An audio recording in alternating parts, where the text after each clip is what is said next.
Episode 5, The Hustle, 3 Jobs at 41. This is really a story about expectations, but stay with me for a moment. I can't think of many times in my adult life when I haven't been working at more than one job at a time. When I was the video editor for a local news broadcast, I was also working at Eastern Mountain Sports. When I was working full-time as a supervisor at that retail store, I was also a permanent substitute history teacher at North Catholic High School. A few years later, when I was running professional development workshops at a technical school, I was also the head instructor and pro shop manager for the Philadelphia Rock Gym. When I was running the circulation department at the Philadelphia Business Journal, I was also an adjunct professor at Cabrini College. And when I was with the Business Journal still, and into when I was running the retail side of a local staffing agency, I was also running my barbecue sauce company, St. Brian's Barbecue. It sounds a little exhausting, and at times, it was. And now, in the present day, I'm not only trying to build my voiceover business, but I'm also a cook at my uncle's restaurant, and I'm driving Uber when I have a few extra hours. Oh, and I'm also producing daily or almost daily videos for TikTok and building an audience there, as well as producing the content for this podcast each week, as well as 2 other podcasts that I produce.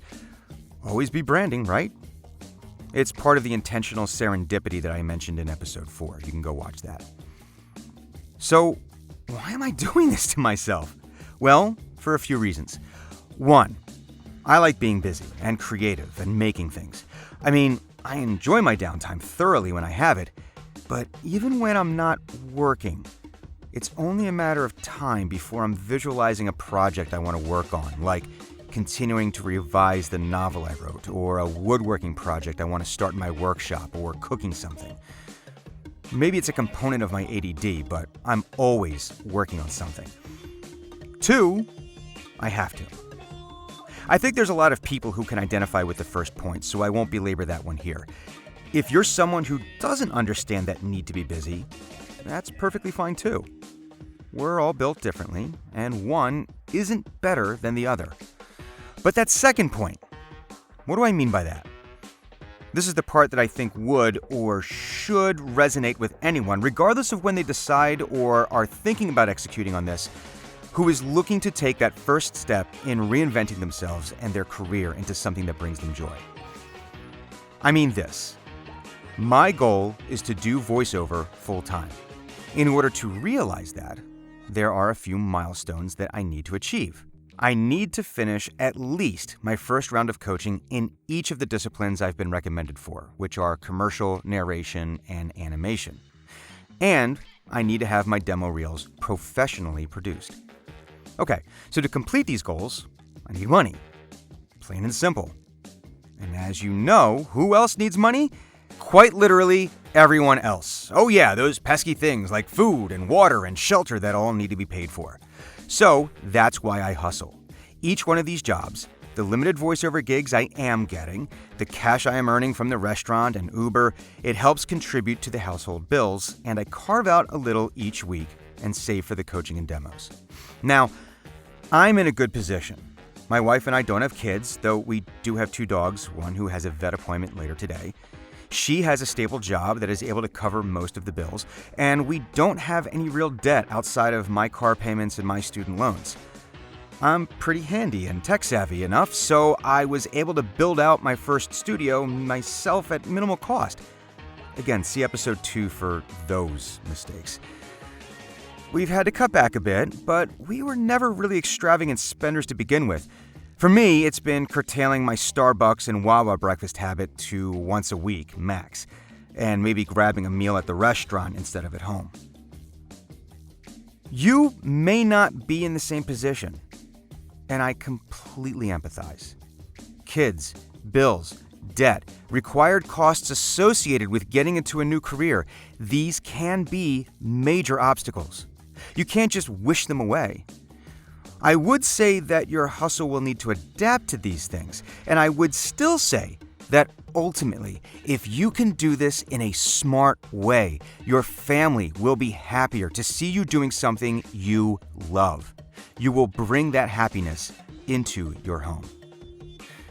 And this is the part about expectations. If my expectations were to have started this process in April, like I did, and to be full-time, and by full-time I mean able to pay the bills and nothing more, by the end of this year, I would be unbelievably stressed and inevitably disappointed. Given my circumstances, getting together the scratch needed to get the coaching and demos in that time frame is unrealistic. I'm probably looking at a 2-year process at least. And if I'm going to be honest, when I first started, being full-time by the end of the year was my goal. I set this goal from a place of ignorance.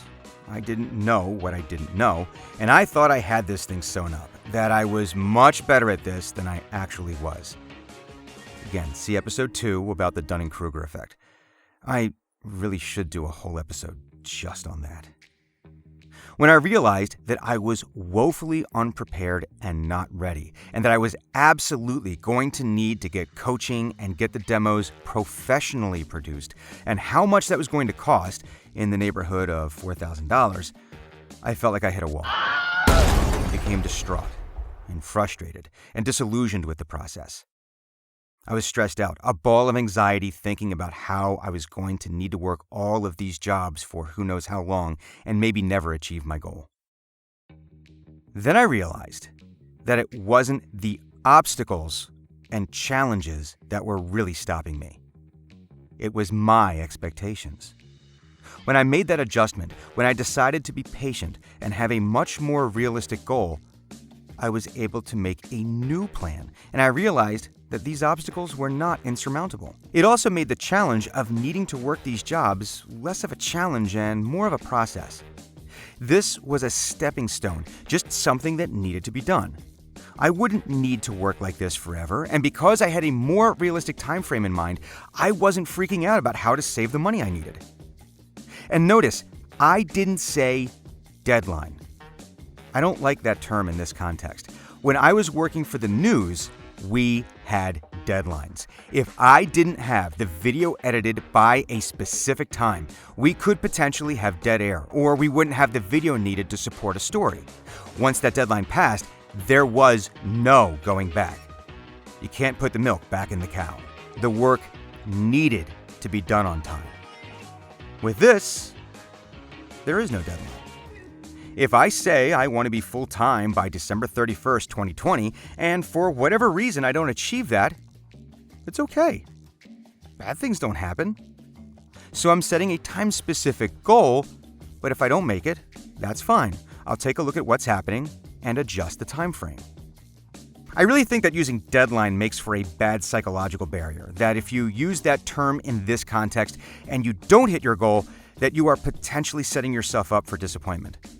I'll probably do an episode on this in the future. I definitely set deadlines for myself in the past, and it really messed with me. Needlessly so. So, as you are on your journey to whatever career or life bliss you are pursuing, take a look at the expectations around it. Are they reasonable? Are they achievable? Are they yours? Do those expectations align with your ultimate mission of happiness? Every journey will be wrought with challenges. Think of every epic tale you've ever consumed. If Frodo just walks into Mordor, yes, I know, one does not simply walk into Mordor, and drops the ring into the fires of Mount Doom, then Lord of the Rings wouldn't be such a timeless story and a huge box office success. Don't worry about the challenges. You'll be able to overcome them. It's the expectations that we can control. And when we have that part down, we can achieve anything. And this is the point. I'm tired, but not exhausted. Each challenge is a step closer to achieving my goal. So while it is tough sometimes, I'm excited by the process.